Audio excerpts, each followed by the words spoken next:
Hello and welcome to today's edition of Women's World on Global Television. I am Kike Lomo Okeri with my co-host Priscilla Obasi. We will be taking a closer look at a very important topic today, the role of women in attitudinal change. Women have always been the key agents of influence, shaping values within families, workplace, and communities, from how we raise our children to how we drive conversation around ethics, leadership, and national development. Women continue to inspire positive transformation in society. On today's program, we'll be hearing from women making a real difference, change makers who are helping to redefine perspective and attitudes through their words, action, and leadership. So sit back, relax, and stay with us as we explore how women are driving attitudinal change and building a better society for all. We'll be right back after the break. Stay with us.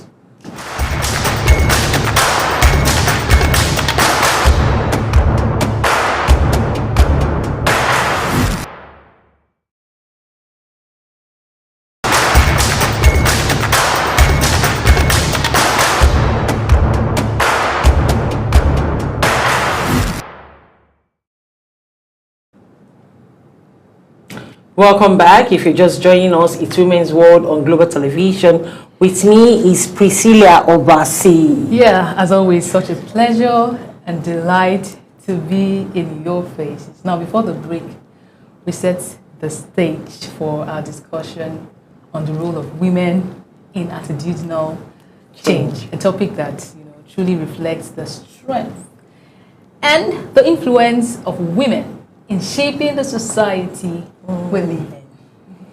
Indeed, Priscilla, from the home front to the large community, women continue to drive positive value and inspire change remarkable way.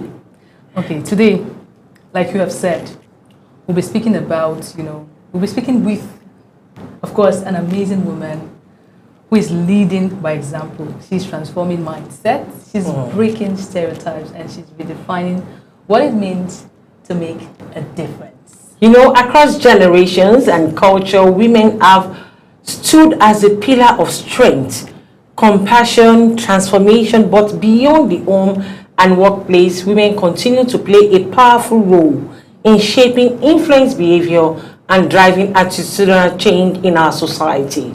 With us in the studio is the Chief Executive of Love the World Initiative. She's a renowned Nigerian motivational speaker, inspirational singer, scriptwriter, filmmaker, and change advocate.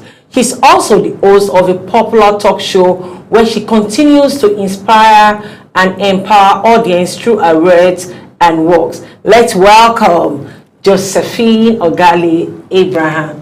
Good afternoon, ma. Good afternoon. Thank you very much. You're welcome on the show. Good to see you. Yeah. You're welcome. I'm happy to be here today. You're welcome, ma.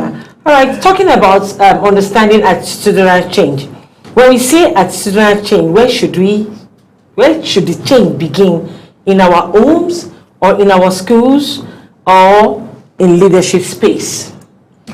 Well, I'm sure most of us have heard that charity begins at home. And if charity begins at home, then it means that, like you've already said, women are the center of it all.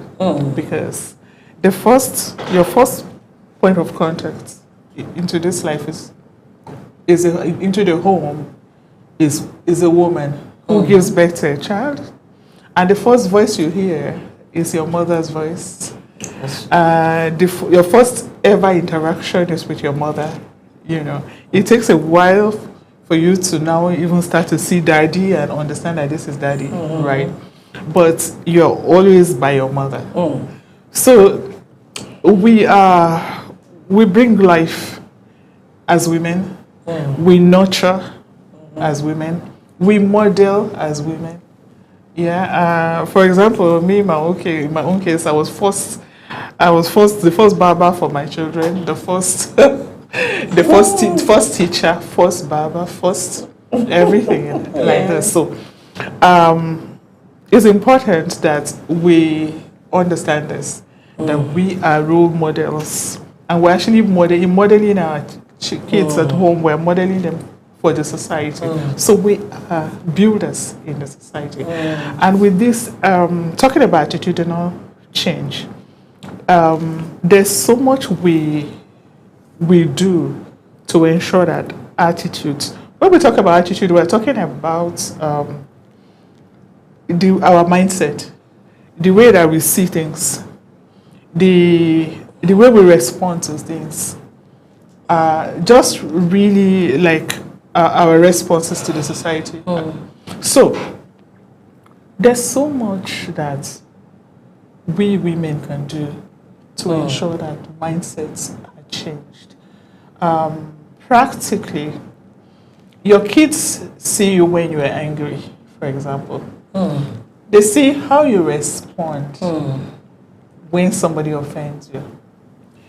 They see how you respond when people come around you and behave in a way that is either ethical or not.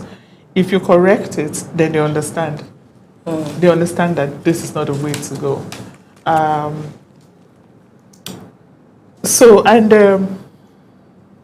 We're also teachers. We're the first teachers for our children. And when we talk about children right now, let's even just expand it. We're women, right? We are mothers. We are sisters to somebody. We are mother to somebody, wife to somebody, girlfriend to somebody, auntie to somebody. Yeah. And in case you don't have any of this, you're actually neighbor to somebody as well. You're a friend to somebody. So, and let's bring it down to the way that Nigeria is today, right? Let's take, for example, that somebody is so angry and they say that, yeah, I'm going to go and fight today. I cannot take this anymore. There's a woman somewhere who, because her mindset is different, she's calm enough to understand that this is not the way to go. She has what it takes to dissuade this guy from going to that fight and making him see why he should not go this way. I heard a story of a woman who, her husband had offended somebody who had been nice to him.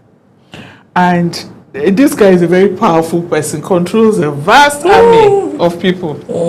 And this guy was just really like, what? You mean this man did this to me? I must kill him today. I will destroy everything today. It took the wife of that man to enter into her car or a horse. The woman. Yes. She rode down there and pacified him. Don't do this. Don't let the blood of somebody be in your hands. If anybody has done wrong to you, let the blood be on his own head, not on your hands.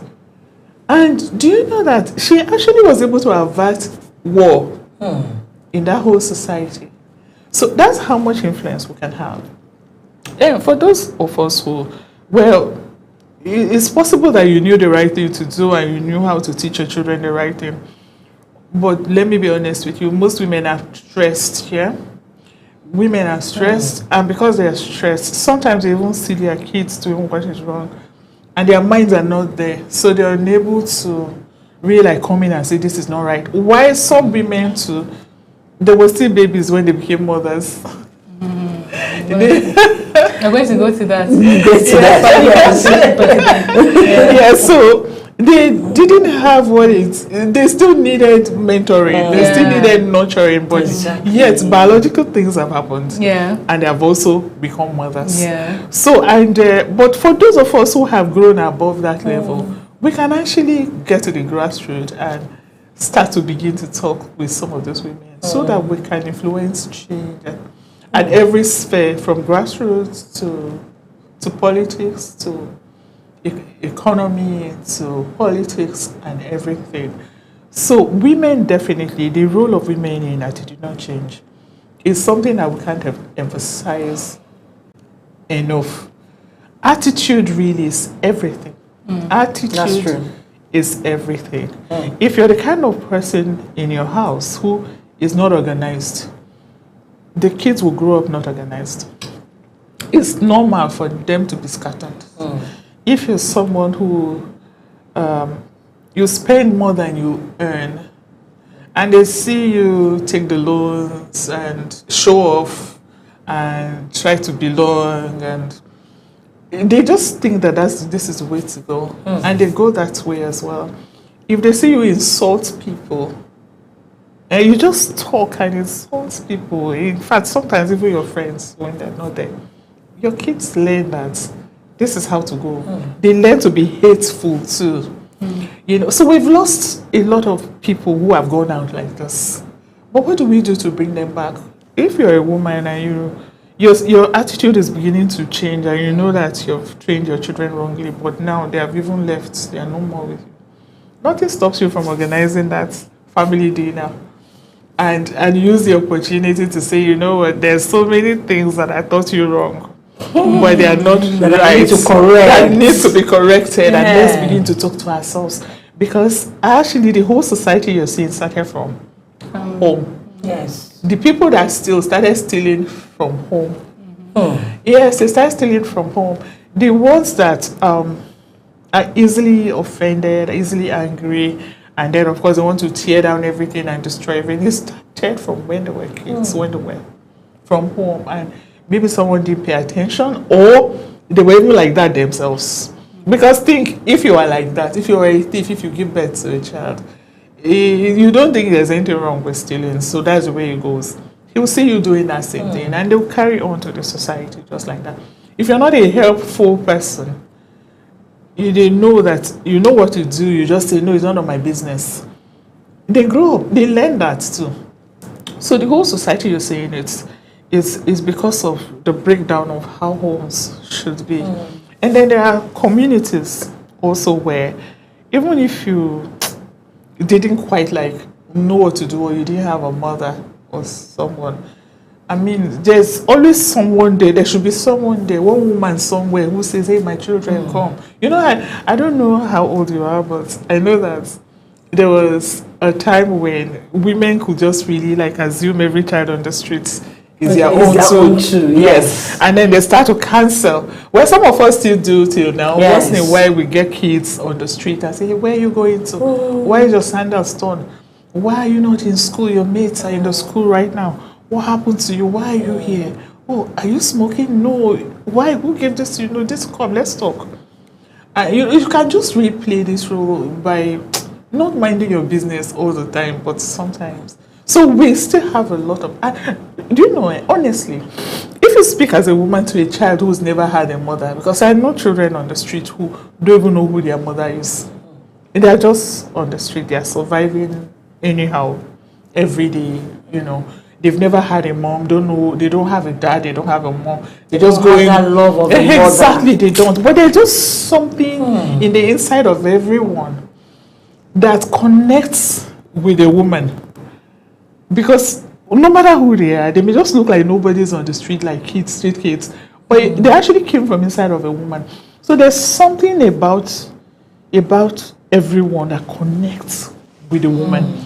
So at the moment you start to talk and with love, it connects also whether they know you or not. It just really, it naturally just connect, and they connect with you.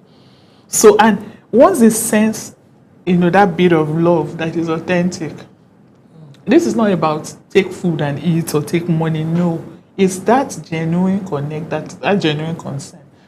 They start to listen to you. So we can actually do a lot to influence what's going on in the society as women. I Okay, like to pause here. Thank you very much for that, ma'am. Let's go to this question. I know you have laid a bit of foundation on it, but somehow, okay, how does, you know, the attitude of a mother influence the mindset of her daughter, especially on issues like self-worth, on issues like education, and on issues like marriage? Now, I want to use the worst case scenario, and in that worst case scenario, after you answer this, what is the remedy? Okay, well, I like to be practical, right? Yes. I really like to be practical. When I was growing up as a little girl, right, I had the privilege of living with my grandmother instead of my biological mom, it was my grandmom, and I'm very grateful to God that she was the one looking back. Because I wake up every morning and then she just says, "Oh my God, you're so beautiful. Come and see. Hey, oh my God, it's so good to see you today." And then she gives me a hug. Yeah. You see? Your grandma. Yes. Wow. And there was nothing anyone could do to convince me that I'm not beautiful. You can't tell me that. Of course. If your hands are longer than mine, I'm talking about self-worth now, right? Yeah. Yes. If your hands are longer than mine, they're just a different design. Design. It has no comparison There's with no comparison. my own. So she brought me up this way and making me value myself so much. Plus, she had a way of saying, no, ladies don't talk like this. You have to talk with grace. You have to carry yourself like a lady. So she built values, this kind of values. She made me see who I was. She made me, in fact, honestly, most of what I do today, I can actually almost trace it to the things that she said to me. In fact, she didn't read and write, right? She did not read and write, but as I grew up to read, I discovered that the things she was saying to me were in books. So I kind of think that, I don't know who told her to tell me the things she used to say to me. So It's from experience. yes. So mothers have a great role in building the self-worth of the girl child by not really necessarily by the fact that you have so much money to give her or buying her a lot of expensive things or taking her on trips. Those ones are fine. But with everyday experience from the home, she's supposed to know that she's an important person and that she can actually choose herself and that she's good enough. She's good enough for the society. She has a lot to offer. Me, I was brought up knowing that I'm a blessing to the society. So if I wanted to be your friend and you, or we are friends and all of a sudden you're just not there, I feel like you are losing and not me. I've not lost anything. You're the one that is missing. Or you didn't just see me at all. Well, sorry, maybe your eyes are blind and you can't see. You can't see very well. Okay, so, and that's because of the way that I was raised as a little girl growing up. So, talking about building the self-worth for the girl child, I guess I believe that this is a way to go from home. Charity, they say, begins at home. But if you grew up in a house where you were just not seen, you were not loved, you were not cared for, and then of course these are things that naturally people crave, whether you have even as a child, when you grow up, you just crave this. So it makes people choose you, and you just think you're not important. You just think that you have nothing much to offer. You accept it this way. But some people manage to snap out of it at a certain stage in life, yes. So I don't know if there's any part of that question I haven't addressed. For someone that has faced Yeah. a family that has not built their self-esteem, Yeah. family that has as a result impacted them with low self-esteem, lack of self-worth. What is the remedy? Well, first of all, if the moment you discover who you are for yourself, you've got to look for ways to study yourself. Okay. Study yourself. Who am I? Why do I behave the way I do? How would you have wanted to be? Apart from actually identifying role models, you know that person that when you see this person, you feel like, I wish I'm like this. I wish I'm like this person. So fine, you found, you're feeling the emptiness inside of you. So thank God, you already feel it. If you already know that there's just some empty, then it means that you know that there's something to feel. Don't stop there. Look for how to feel it. How do I feel this empty? How do I feel build up this? to that question? Do Yes. you think cultural and societal expectations sometimes limit women from exercising their full potential of change? Yes, sometimes. But you see, like you said, it's still a choice. It's still within you as a person. Yeah? Yes, it's still within you. For example, when I was a little girl, I think it looked as if once you grow up, the next is for you to get married. And that, that's all that you're just being prepared for marriage. Most of what they're preparing for is marriage. And then after marriage, you have children. And then you just take care of children until you die. And that's probably all. And those is what were our mothers doing? Most of the best they allowed them to do was to teach, to just be teachers. And I guess the reason is because teachers had a lot of time, as in they didn't work 9 to 5 jobs and stuff like that. So most of it was the society almost made women feel like if you're not good, once you get to a certain age, you must get married. And so all you're thinking is, how do I get married? How do I get married? I don't get it. I don't get it. It's good for you to get married because God wanted us to produce children and to multiply and fill the earth, right? Yeah. But that's not all that you were created to do at all. So, yeah, it's not bad to expect that, for example. But why not just fulfill your purpose on earth? If part of it is getting married and bringing up children, so let it be.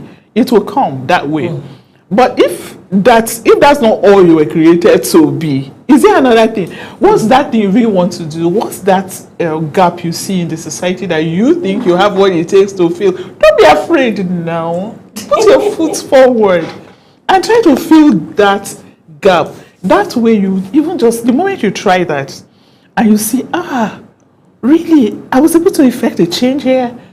In fact, more of you start waking up to discover who you are, and in the process, you see people who are supposed to be your friends along the way who are doing the same things that you're doing, and short of just sitting down there and allowing culture to tell you that unless you do this or that, you cannot be woman enough. See, when God created man, He made them male and female, all right, okay? And for people who read the Bible, yeah, they quote the scripture that says that a woman was created to be a helpmeet. Yes, to the man. But you can see that there is no man in particular that when you were born, Adam and Eve made themselves just like that. But you weren't born with anybody just like that. So discover your purpose first. Fulfill your purpose and don't let traditions make you feel like you're nothing. So I guess that's part of the tradition or culture that you were talking about, right? There's so much inside of you that can be helpful. Let me even tell you, when you die, there's no marriage in the grave. At all. If that is it, there's even no marriage in the grave. And when it's time for you to pray, when you kneel down to pray, there's no God anywhere saying, go and call your husband before I answer your prayers. There's nothing like that. Yeah, it ends here, just here. And you know what? It's just another flesh that if God allows you to come together with, and you can help one another to be, if I should help you to be the best you can be, why you help him to be the best he can be? Do you understand? So no culture should stop you. If you are stopped, it's because you wanted to be stopped, man. I tell you the truth. It's your choice. Discover yourself. Well, I totally agree with you, but sometimes it's a fixed, some fixed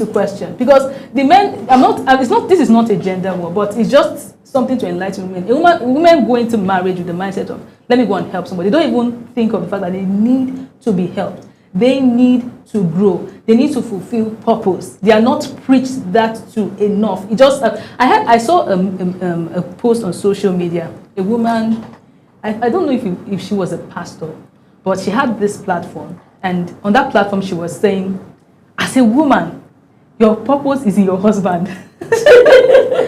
she was strongly saying that your vision should be found in your husband. Whatever you are doing should be found in your husband. And a lot of people, really, she said it. And I tell you the truth, to a lot of people it will make sense.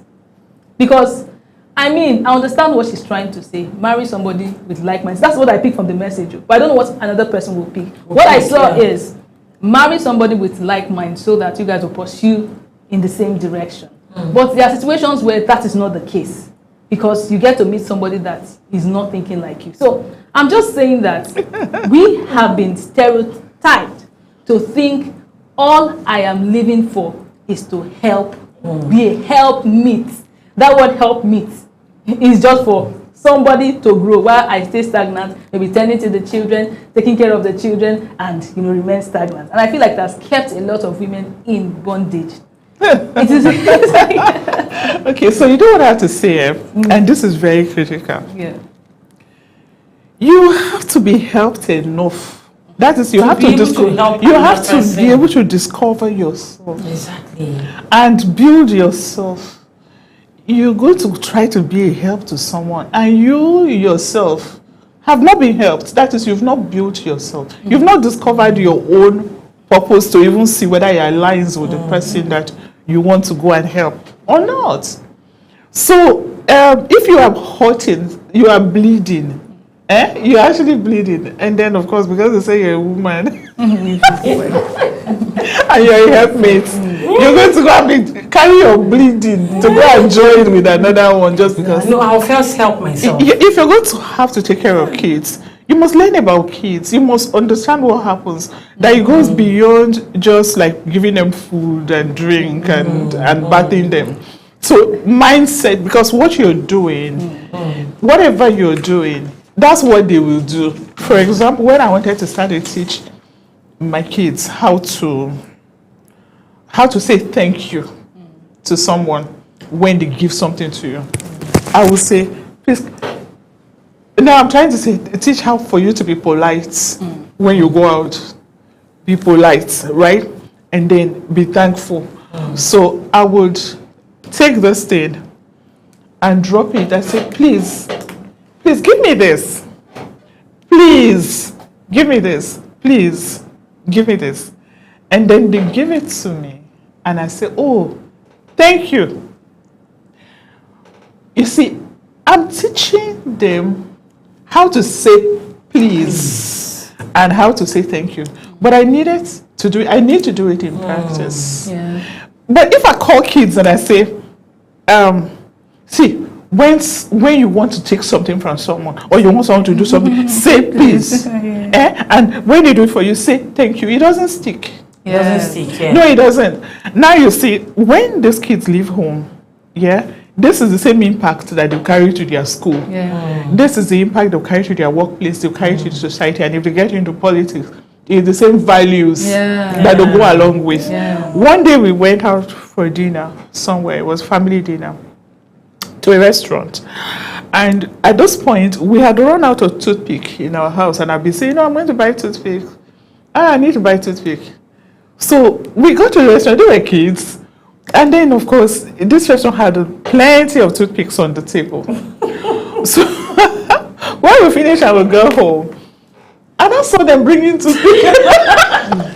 They brought toothpick. Mommy, you don't have to buy toothpick. We got some from that restaurant. It was free after all. And I'm like, what? This is thinning. It was not made for you to take home. Go drop all those things in the trash bin. If anybody didn't say take, don't take it. It's not yours. If I said, don't go and take something that is not yours. You've said it may not stick. But now, I've seen, it's possible that I've been saying such things that thou shalt not steal, thou shalt not kill, and all that. But now this is in practice. What if I just quickly just say, oh, thank you. Oh, in fact, no need to even buy toothpick anymore. After we paid in that restaurant now. So, I mean, we paid our money after all. You see it as... It's normal thing. Normal thing. How will they get into an office and see plenty of money and not take it?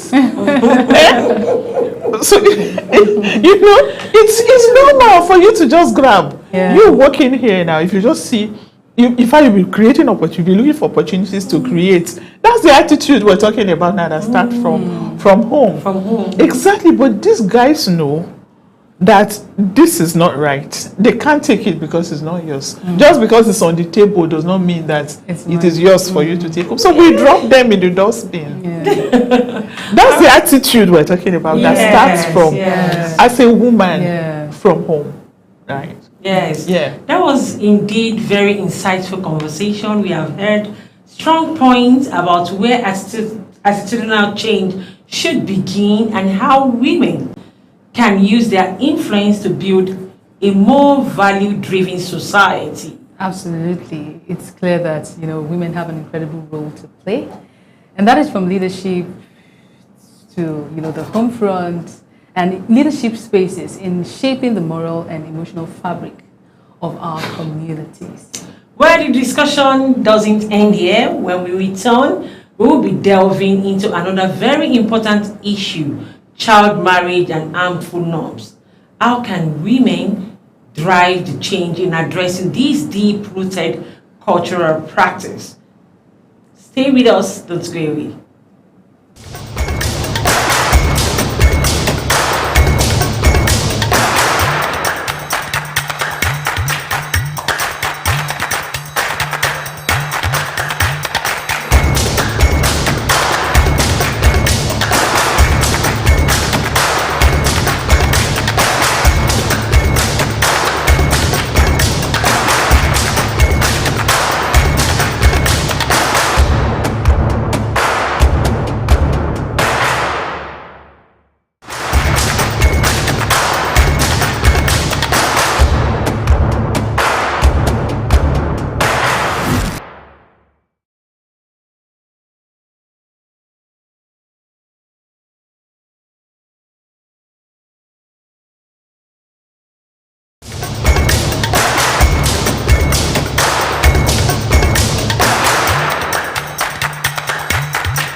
Welcome back. You're still watching Women's World on Global Television.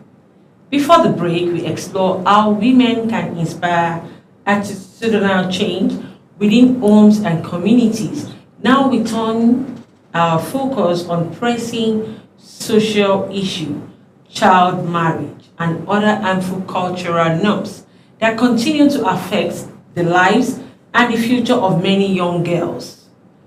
Well, we'll be examining how education, awareness, and empowerment can help break this cycle, and how women are leading the charge to protect and uplift the next generation.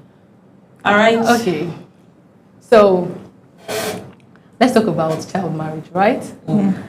Case study is the recent or the trending issue right now on the internet, which is the issue of Regina Daniels and Ned Nwoko.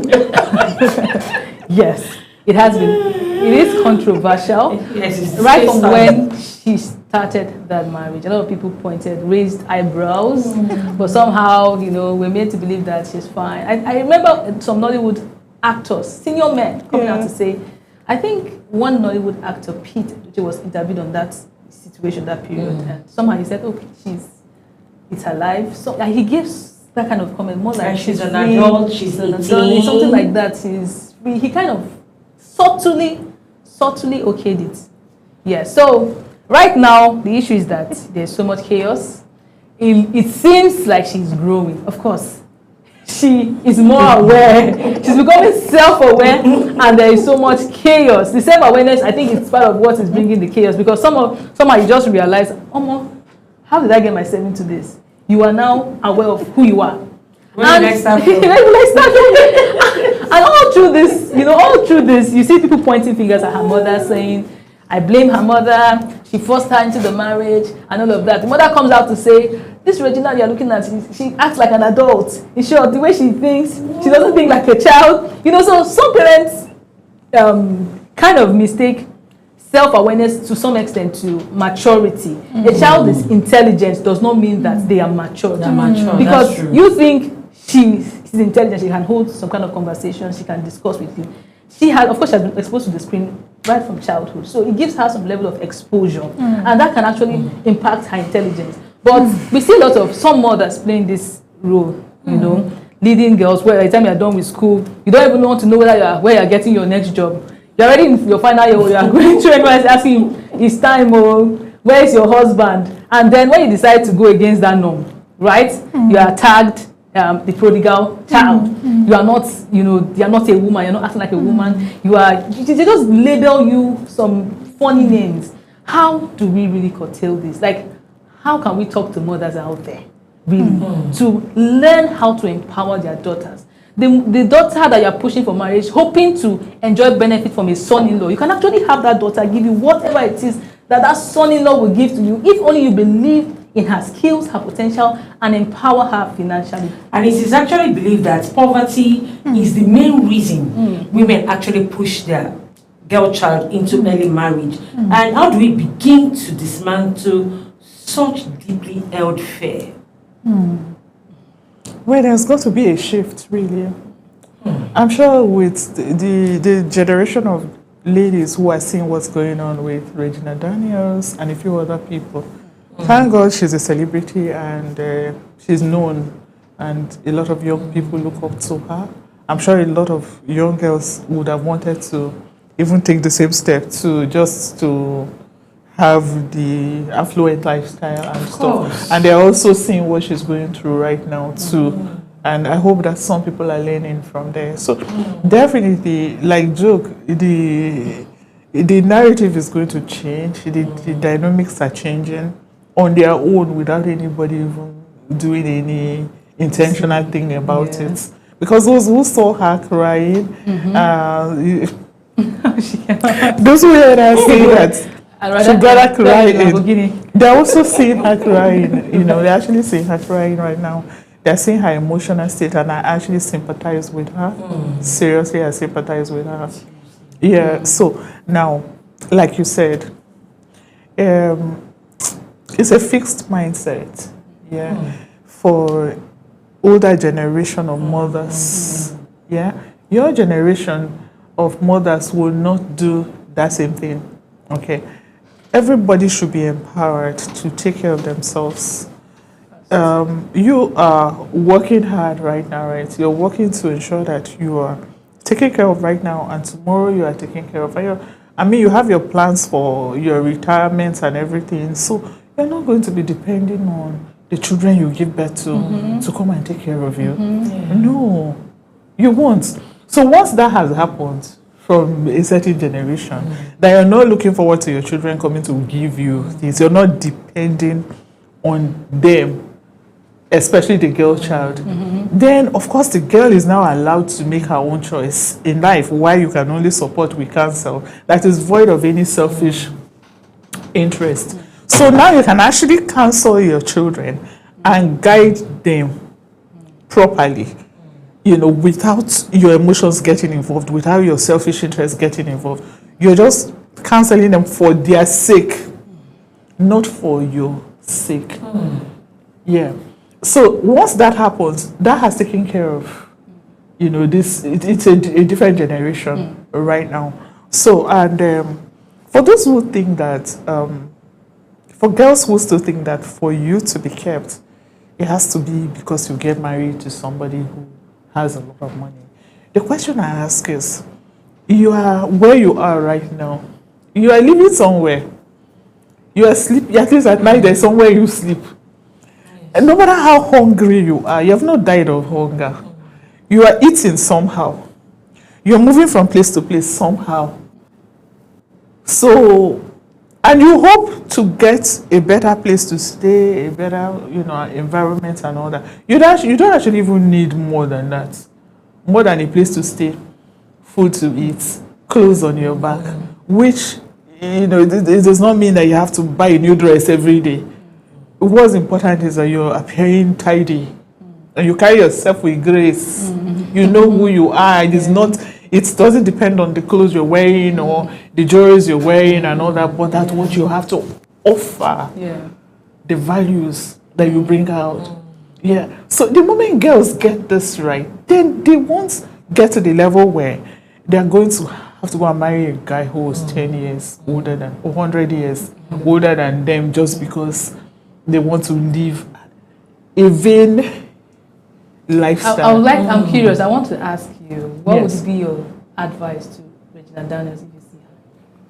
Would you tell her go back to that marriage and go and endure? Because a lot of people are telling her go back to he's your husband, and she's saying I'm tired of domestic violence. What would you say to her?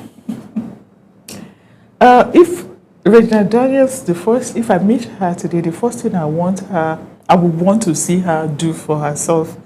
My heart goes out to her, right? To forget everything about whether marriage or anything and get herself first. Self-love. Let her get herself back to herself. Let her rediscover herself.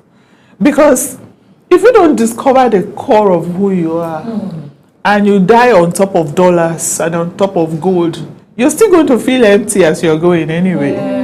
Yeah, so let her forget about everything first, rediscover herself. She should get ready to suffer some inconveniences while rediscovering herself. Even if it gets to a point where she cannot do her makeup artist, get her makeup artist and stuff to always show her face. If I were her, I would disappear from social media completely. And go back to my God who created me and say, God, who did you create when you were creating me? Please remold me back to that person. I missed it. Let me even know who I am, because in the long run, when I leave this world, if I die today, I'm coming back to face you. So who did you make me to be? If I meet Regina Daniels today, I will tell her, please go off completely. Let nobody see you anywhere. Just whatever you're doing. Let it be that you went back to your God. And just really be sane in your mind. Get your sanity back. The noise is too much. Nobody survives under this. First of all, you've been in a marriage where whether the guy was good or bad, there would definitely be frictions, because these are generations apart. I like to call him her ancestor. Well, I really don't want to. I wouldn't like to use that word ancestor. You're calling him ancestor because he married Regina, right? No, if he married his age mate. No, he's not like that. He's an ancestor to her. No, he's not. Okay, so let's well. Okay, his age mate. So definitely, there's no way that there won't be frictions. Yeah. And I hope that guys are hearing me as I'm speaking this, because by the time you're marrying somebody who is maybe 20 years younger, even 10, 20 years younger, 15 years younger, you must bear in mind that these people they exist in a different generation, a different world. The way you see the world is not how they see them. Yes. And it's not because of you. It's not because they disrespect you. Exactly. There are days in my house I'm playing certain kind of music and my children are laughing. And like, what's going on? or just out of respect, they just play along. It's not because they disrespected me or something, or that they don't like what I'm playing. But I just know that their generation, this is not their type of music. Yes. But me, I'm thinking about the old school. I say, oh, this is really nice. This is nice. And they're like, what's exciting her about this? So this will happen to Regina Daniels and her husband, who will see her as insane, because she belongs to a different generation. He belongs to a different generation. So guys, okay, so you may be talking to you want to talk to your wife and you want her to sit down and be looking at your face, but these people wear their earphones I say, but I'm hearing you be talking. I'm hearing you. And then you think that she's disrespectful because of that. You understand? You just think that, why is she not behaving well? She wants to make friends. Do you expect her friends to be your age mates? Your age mates who are ladies, they will be like her grandmothers. Right? So she'll have friends who are her age mates, and she'll take counsel from her friends who are her age, because according to what they also understand, not because they hate you, not because they don't like you. So this is what I say to Regina Daniels, in line with your question. She should go back to herself first. Then after she got herself back, she can now decide whether she wants to go back or not. She now knows what she wants. Does she want to go back? What she may really even decide that she wants may not be something that has a lot of sugar and ice cream in it, but this is what she wants. If that means going back, fine, for her. And if it means staying away from him, just so that she can be herself and realize herself and live her life, then that's fine. And what would you say to her mother? To her. Because about women. It's about women. Yes, about women. The thing is, sometimes really, it's possible for you to see your child act so matured, right? And then you conclude that your child is truly mature and know what they're doing. But truly they don't, okay? And if there were no influences, if you weren't thinking about benefits, you definitely would not take certain decisions. If you weren't thinking about outward benefits, if you were thinking about the inner self and the core of who you are, in this life, you will be modest. And if you have a modest view of life and you do not value things as so much of material in it, there are certain decisions you will not take. So I expect her to think right now, think back and know whether she got it right from the beginning or not. And if she didn't, she should just own up and tell everybody that, honestly, and this thing I don't think I'm well. And so I didn't think of it very well. So you guys pray for us and just have mercy on us. Once she does that, Nigerians will turn around again and start to sympathize with her. I think that's what she should do. Yeah. All right. That was deeply emotional and eye-opening conversation. The issue of child marriage is one that continues to affect lives. And finally, we'll end today's program with a reflective and giving many young people often leave scars that goes beyond what we can see. Okay, so let me just chip in this one. Now we've been talking about women to the girl child, but there are women with male children. Okay, let me ask you this question, man, before we go. Somebody said something, right? We're in that era where women are thinking of growth, personal growth, and sometimes we've seen women leave marriages that is not growing them, that they are dying in. And I think on the internet I saw someone come up to say, any male child that grows up with a single mother can never be okay if a single mother raises a male child. So talking about attitudinal change, even in the boy child, right? Boy child. Is it possible? And what is that ingredient? Because sometimes, even a woman in marriage, sometimes they tend to take on the role alone. They are absent fathers, in that space, right? So given the context of a man and a woman together raising a boy child, and only a woman raising a boy child, what is the difference? And also, even when both couples are doing it together, what can they do better? That's what I want to know. Okay. So I'm going to come from an angle that you least expect, and that's why I'm laughing. You talk about the man and the woman raising the male child. Sometimes it's worse. Okay. Because if the woman and the man do not have the right attitude to life, then they still don't have anything to pass on to the child. In terms of attitude. Counter-parenting. Yes. Co-parenting. Because by the time, they're seeing all the rudeness. The man is rude to the wife. The male child is seeing it. You see what they built so much anger into these male children out there, into our men. They built anger in them. They're just so angry. Like they treated my mother this way, and there was nothing I could do about it. And I told my mom to leave, and she could not leave because of society. There's so much anger from everywhere that is bottled up in the people you're seeing out there right now. They are venting it everywhere they can. So that also can be counterproductive if they do not have the right attitude. First as a single girl and as a single man, and then they come together and they come with an attitude of understanding for one another, love, unconditional love for one another, which they practice, and this male child is seeing it, then that will be proper. Then the other part of it is, you see, a lot of striving, a lot of guys out there, they cover up with like, I'm going to work, I have a meeting in the office, and I this and I that. After I brought money for school fees, after I've done this, I've done that, and I've done that. So they're not there, like you said. They're absent.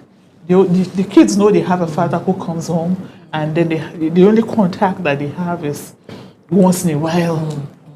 That also is counterproductive. So if you compare all of, a bit of these things I've discussed now, with a male child growing with a single mother, It's better. who has the right attitude, which one is better? Well, I think it's about the right attitude at the end of the day. That brings us to the end of today's edition of Women's World.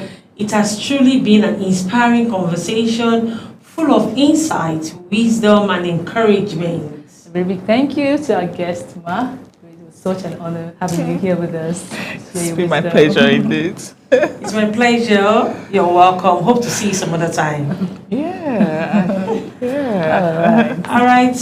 I am Kike Lomo Okere. To stay connected on Global Television, kindly follow us on all our social media platforms using at Global TV NG. And with me, my co-anchor I am is Priscilla Obasi, wishing you a beautiful, beautiful evening. We'll say Bye. bye.